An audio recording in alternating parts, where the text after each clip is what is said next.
I think we all realize COVID is here to stay.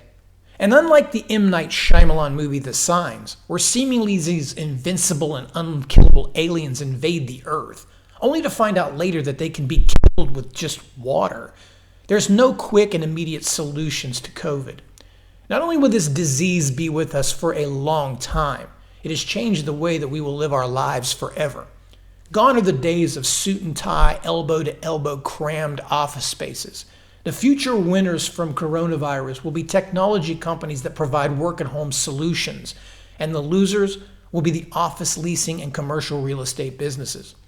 In today's top stocks for October, I want to focus on the best stocks to buy right now. Stocks that can thrive in a long, drawn-out coronavirus lockdown, travel restrictions, or escalating unemployment. And don't forget, be sure to subscribe to the channel and show your support by liking this video. And check back with us on our regular educational videos posted right here on YouTube. So let's go ahead and get started, guys. These are in no particular order. It's not like a first to last. It's just a handful of names I'm looking at here through October that I feel, I'm going to call them cockroach stocks, because they're going to survive. They're going to survive any sort of economic apocalypse that may come our way and still manage to stay afloat relative strength-wise in the market. Now, some of these are coronavirus plays, but also some of these are just under heavy accumulation by funds. They're just going through the accumulation cycle. And if you guys out there don't really know what that is, it's important for you to, when you're to be very successful as a trader, to understand what accumulation is, that every dog gets its day, every sector gets its day, meaning the big money starts flowing in there, and at some point it starts to flow out into other names, and that's the cycle that you're looking for, is to catch that. If you're a trend trader or a swing trader or a momentum trader, that's your goal, is to try to catch those trends and catch those waves of accumulation. You don't want to be buying names and distribution cycles. So anyway, first on here is Docu. Now, this is a stock I've talked about quite a bit. Last week, in fact, I did a couple of YouTube videos about this particular stock in detail, and it's already gotten a huge move. Don't get me wrong. This thing already, since the coronavirus pandemic started, it was all the way down here at $70, peaking at $290 prior to earnings. So yeah, I know it's up a lot, and you see how much accumulation it went through the months of April, May, June, and the early parts of July before it started to taper off some of that. Now, even though it's high already, it looks really good here technically, and this is what I focused on in that previous video, was that it kind of got way ahead of itself here at earnings. I'm not going to lie, this is just dumb. It was just a blow off top. The stock needed to re-gear itself, take a breather, and it found good support right here at the 193 levels, just mid 193s. That's where I talked about this. And since then, we've got a nice little grind up, and I do have a position in this. Now, on the note of it being up so much, the percentage-wise, I don't want you guys to think about that now, because that sometimes becomes more of a hindrance than it does anything else, because you can't think about so much where the stock had come from up to this point, but what is it going to do now in the future, and where is money going to flow? And I'll show you what I'm talking about. What used to run in tandem with this, or another good example of this, is something like ZM. I mean, it was running right there along with Docu. It got its blow off top here, nestled into support. But look, it had another gear. And of course, ZM is another one of those plays. I don't necessarily recommend you swing trading this one or holding this one through an investment, because it's just too high right now. It doesn't mean that it can't go higher, but just for my taste and my value, what I'm looking for, it's just a little bit too high. So going back here, I think Docu has a one last move in it to compress this stock back up closer towards 300. Going to be watching it very close. I'm in here in the 220s, just like actually the 219. So I'm going to kind of be watching this thing to just break this 235 and then work its way back up to those highs. So the next one I want to look at here is Fastly, F-S-L-Y, I believe I'm pronouncing that right, Fastly. Yes. This is a pretty good looking chart as well. Again, my standpoint comes from basic technicals, and that's just my beliefs as far as traders. I have nothing against fundamentals. That does make a lot of sense, especially if you're holding positions for a long time. But I'm all about price and who's buying what and who's selling what, and trying to take advantage of whatever I can. And when you're looking at a market right now going prior to the election that could be a little bit skittish at best, then you need to be very selective with the names that you have in front of you. So this one here has built another one here. It's a cloud software computing company. These have gotten all kinds of attentions throughout the year. You got a huge move already coming from May up into July, which is just straight out parabolic. Looks a lot like Neo. And again, guys, it's tough for a trader or an investor to really make money over the long term buying into bullshit like this. I know it looks good and it's attractive, but this is really what hurts people overall is they buy Bitcoins at 20,000. Okay, if they hold it for the rest of their life, maybe they make a few bucks, but that's not the right time to do business. There's a time to buy, there's a time to sell, and you got to let these things settle in. And it had like a ZM style run. But the good thing about this one here that I want to work on or show you is you've got a really solid area of support that you've built right here in this 71.45. I mean, it's like iron right there. And this is a stock that's under accumulation. You see, it keeps continuing to try to force the issue by having these sort of ascending channel up wedges coming off of that support. Each one of these, if you look back at this little peak right here from the 9th of August, this wave of momentum broke it out again, retested that support, which actually comes back to here as well, rechanneled its way back up, and this time it broke up through a high.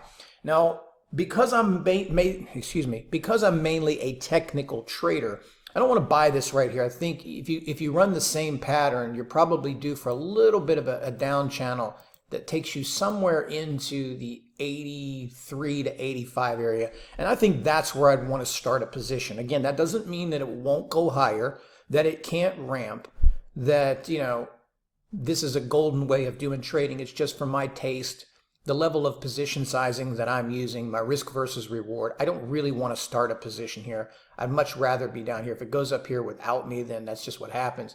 But I would think that there will be a move at some point that reclaims 119 to the 130 range, taking out the previous highs of 117. So keep Fastly up there. Really good looking stock. Another one I want to take a look at here is Rocket. Most of you might be familiar with this one here. Recent IPO, and I don't trade IPOs. I wait usually a couple of months for them to settle in. But what we want to look at here too is because of the lowered, let's just say basically zero interest rates and the potential to go negative interest rates. And the Fed has already kind of come out and claimed that, you're not going to see any tightening whatsoever in interest rates until, who knows, 2022, 24. And they know they can't. If you tightened or you raised rates right now, it would smoke the economy. We would just totally get tanked. So these real estate names, I'm talking about commercial real estate. I know in the beginning I talked about, not commercial, but I'm talking about residential real estate. That is what is hot right now. Commercial real estate might have an issue with that because, like I said, I don't believe we're going back to the office type of structure. Definitely not anytime soon. But another sector name here that went with this, or what I'm telling you about Rocket, is I want you to look at Zillow and see what has happened in this type of a space. I know they're different in their business models, but just take a look at what these lower interest rates have done. I mean, this is one of the biggest movers all year. So when you're looking at Docu and ZM and Zillow, these things have done nothing but profit off of this coronavirus pandemic, because anything, and if you're doing your own research out there, anything that's going to shift you into something that's profitable with zero interest rates, or something that is going to aid the work at home empire, that's where we're going to go. It's going to be about technology. So look at Zillow. Now, I'm not saying that Rocket is going to do that, but they have really solid fundamental base, very profitable, top of their sector here.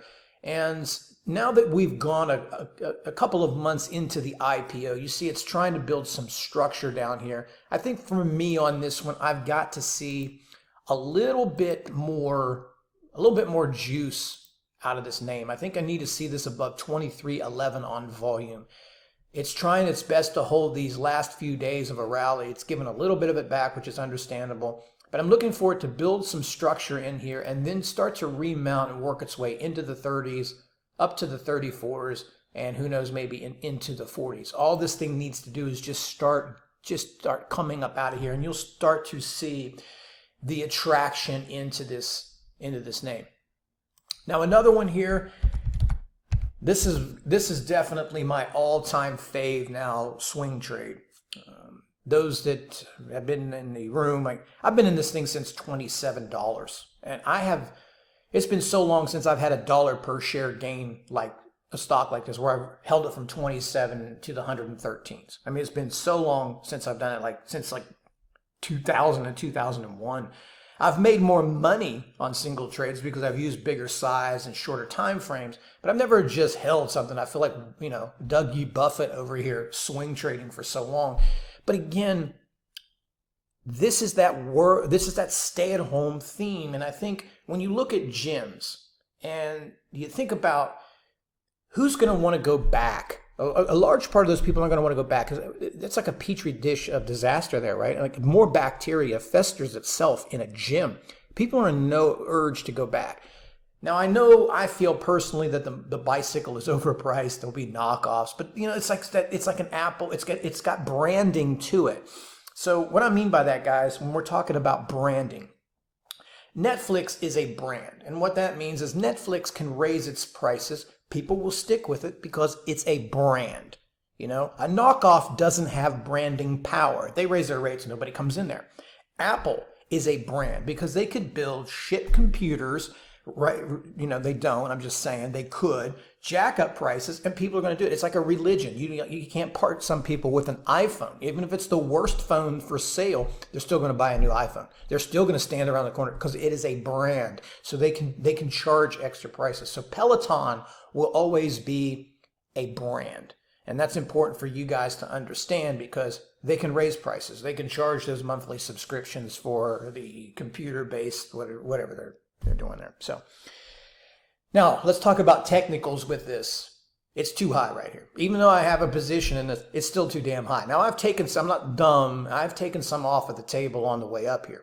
But this is not the right spot to initiate a position. But I think if you get some kind of pullback into the moving averages of 102, or you retest the 100 level, that would be a great place to enter. So this type of a trade, you're looking for any kind of pullback, any kind of 1, 2, 3 day selling to initiate a position. Again, I know this one's high, just like ZM, just like Docu, just like some of the ones that we talked about, but it still has more room. It still has more room in it under these conditions. Peloton, I love it. Love me some Peloton.